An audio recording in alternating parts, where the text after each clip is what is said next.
देखो, यहाँ गौर से सुनो इन चीजों को, जो आपके लिए बहुत ज्यादा इंपॉर्टेंट है।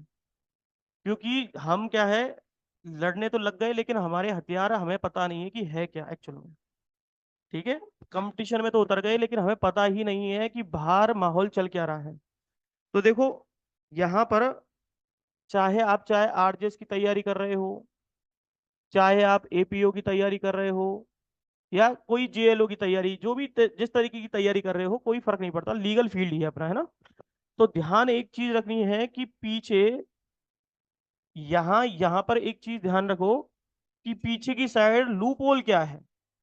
आपको अगर कमी के बारे में पता चल गया कि जो ये लोग पास नहीं हो रहे हैं 10 साल से, 5 साल से, 10 साल हो गए किसी को काम करते करते इस फील्ड में, 5 साल से पढ़ रहा है, ये पास हो क्यों नहीं रहे। अगर इस बात के बारे में पता चल जाएगा, उनकी कमियां पता चल जाएंगी, तो आपको फायदा हो जाएगा। लेकिन हम फायदा बोल तो लेते नहीं है। हमें पहले ये लग रहा है कि हमें क्या है, मेजर सब्जेक्ट कंप्लीट कर लेने चाहिए। क्या कर लेना चाहिए? लेकिन हम ऐसे करके क्या करते हैं, लेबर कर रहे हैं। हम वही गधा चाल चल रही है, लेकिन हमने स्मार्ट स्टडी, लेबरिंग कर रहे हैं यहाँ पर, वही मजदूरी वही कर रहे हैं जो और लोग पहले से करते आ रहे हैं, 5 5 साल से करते आ रहे हैं, लेकिन हमने कोई स्मार्ट स्टडी नहीं करी इसमें। अब हमें करना क्या है, कंपटीशन हमारा किन से है, जो 5 और 10 साल से लगे हुए हैं इसी फील्ड में, और हम नए नए तैयार होके आए हैं अभी। तो सबसे पहले उनकी कमी कहाँ पर है, उसको निचोड़ को निकाल के लाना है। उनकी सबसे बड़ी कमी, लॉ के तो वो धुरंधर मिलेंगे, लेकिन उनकी सबसे बड़ी कमी होती है, वो है एक तो हिंदी, और दूसरी है इंग्लिश। चाहे वो देखो, अब आपके सामने दो तरीके के लोग हैं यहाँ पर जो राजस्थान के पेपर देते हैं। कौन कौन से लोग हैं वो? एक तो हिंदी मीडियम के होते हैं, और जो इंग्लिश मीडियम के होते हैं। अब जनरली मैं ये नहीं कह रहा कि सबको ही आती है और सबको नहीं भी आती है। अब हिंदी वालों का पेपर तो सभी देंगे, तो कंपटीशन तो हमारा हिंदी और इंग्लिश दोनों से ही है ना।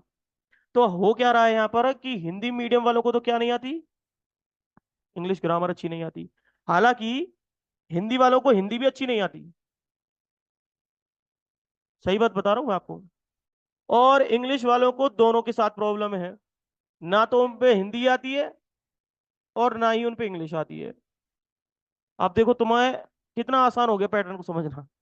मतलब तुम्हारे कम से कम 30,000 कैंडिडेट तो यहीं फेल हो गए।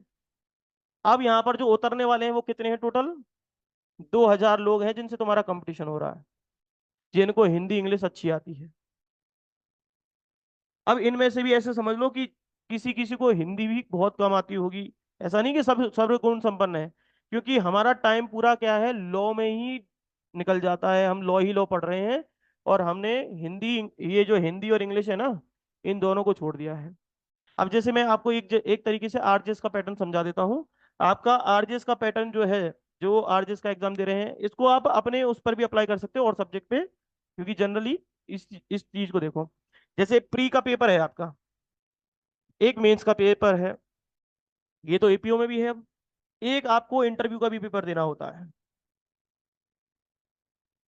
ठीक है, मैं ये लेक्चर बहुत टाइम से रख रखा था, मैंने कहा एक दिन किसी दिन बैठ के बताऊंगा, लेकिन हो नहीं पा रहा था। आज वैकेंसी आई है तो आज ही स्टार्ट करते हैं इसे। तो प्री, मेंस और इंटरव्यू, ये तो होती है दो तीन स्टेज, किसमें, आरजेएस में। एपीओ में इससे कम हो गई। ये बात तो क्लियर है ना। अब ध्यान रखो कि जो 2,000 हैं, वो 2,000 हिंदी इंग्लिश वाले भी हैं उसमें, लेकिन ऐसा नहीं है कि सारे के सारे पास होंगे, और ऐसा नहीं कि आप भी उसमें पास हो जाओ, लेकिन क्या पता आपका नंबर उन्हीं 2,000 लोगों में आ जाए। तो अब सबसे पहले तो हमें इन 2,000 कंपटीशन फाइट करनी है इन लोगों से। तो हमारा सबसे पहले क्या पेपर निकलना चाहिए? प्री निकलना चाहिए। तो अब यहाँ पर ये देखना हमें कि प्री का जैसे पेपर हो रहा है आपका कितने का, 100 क्वेश्चंस का। हम जंग लड़ने तो चले गए, लेकिन हमें उसके एक्चुअली क्या है, एक दो शब्द होते हैं। एक तो होता है मानना, और एक होता है जानना। मानने वाले क्या होते हैं, अंधविश्वासी होते हैं, जो आज के टाइम पे हम हैं। लेकिन वो जानने कब लगते हैं, जब वो बहुत साल तक मान लेते हैं ना बहुत तरीके की चीजें हैं, और फिर उनको लगता है कि यार हम कुछ कर क्यों नहीं पा रहे हैं। तो फिर उनको लगता है कि यार हम कुछ ना कुछ भूल रहे हैं, फिर वो क्या करते हैं, उसे जानने लगते हैं। लेकिन मैं हमेशा क्या बताता हूं, मानने से पहले क्या करना है हमें, मानने से पहले हमें जानना है। यही हमारे भक्ति के साथ है, भगवान के साथ भी है। भगवान को मानते तो हैं, लेकिन कहाँ है, कैसा है, क्यों है। सेम यही पैटर्न जो है आपका प्री और मेंस के ऊपर, इंटरव्यू के ऊपर भी अप्लाई होगा। प्री में क्या है, 100 मार्क्स की, 100 मार्क्स का पेपर है। 70 कितने आ रहे हैं, 70 तो आएगा आपका लॉ का क्वेश्चन पेपर। इसमें सब निपुण है और कुछ निपुण भी नहीं है। होगा नहीं होगा। अब होगा कि हिंदी और इंग्लिश, हिंदी के 15 और इंग्लिश के 15। अब हमें यहां तो करना ही है, लेकिन लोग क्या भूल रहे हैं, हिंदी और इंग्लिश को भूल रहे हैं। और इस साइड हमारा बहुत ही कम ध्यान होता है। आपका ही नहीं है, हमारा भी रहता था जब हम अपनी तरफ से कर रहे थे तैयारियां। तो हम इन चीजों को फोकस नहीं कर रहे। लेकिन सबसे ज्यादा जो नंबर देंगे और पास करवाने का काम करेंगे वो क्या है, यही आपको ध्यान रखना। हमें केवल प्री निकालना है क्या, हमारा फोकस कहाँ है, इंटरव्यू। हमारा फोकस कहाँ है, हमारा फोकस प्री नहीं है। लोग क्या करते हैं, प्री पास होकर के निकल जाते हैं, उनको पता ही नहीं है कि वो सोचते हैं कि हमने तो जंग जीत ली, कि प्री पास हो गया हमारा तो। ऐसा होता है ना। लेकिन हमें ओवर कॉन्फिडेंस नहीं हो, कॉन्फिडेंट नहीं होना है। सबसे पहले हमें हिंदी और इंग्लिश ही संभालनी है हमारी। यहां पर तो ये दिक्कत आएगी। तो यहां पर आप क्या सोचोगे कि पहले ही टारगेट लगा के चलोगे कि 14 नंबर मेरे किस में आने चाहिए, हिंदी में आने चाहिए, तब जाकर के 12 नंबर तक पहुंचोगे आप। लेकिन वहीं वो व्यक्ति जो ये 2000 में खड़े होंगे ना, या 2000 तक लोग जो जिनसे कंपटीशन होगा, उनके 6 7 8 नंबर ही आएंगे यहाँ पे, ज्यादा से ज्यादा, जब तक बहुत अच्छी पढ़ाई कर लेंगे। और इंग्लिश में भी यही सिस्टम है। यहां पर भी जब 14 का टारगेट लगाओगे, तब जा करके हिंदी मीडियम के 11 और इंग्लिश वाले फिर भी 12 ले आएंगे।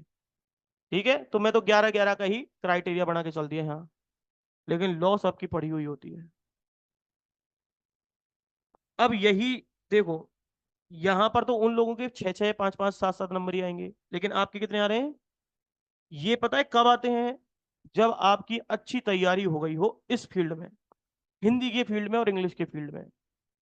और उसके बाद क्या है, 70 मार्क्स में से आपको केवल जो अच्छे से, जैसे कोई रिजर्वेशन में आता है तो वो उस हिसाब से तैयारी करे, लेकिन टारगेट जनरल कैटेगरी का रखे। टारगेट हमेशा जनरल कैटेगरी का ही होना चाहिए, ध्यान रखना ये बात। बहुत लोग क्या करते हैं, अपने टारगेट, जैसे वो रिजर्वेशन में आते हैं, कोई एससी में आ रहा है, कोई एसटी में आ रहा है, तो कहता है यार हमारी इसकी स्कोर इतना ही जाता है, तो मेरा तो टारगेट इतना है। नहीं, ये गलत फहमी है। जब भी वो रह जाते हैं। लेकिन हम अगर स्मार्ट स्टडी उसी हिसाब से अपनी प्रिपरेशन टारगेट बना के चलेंगे, तभी तो काम होगा।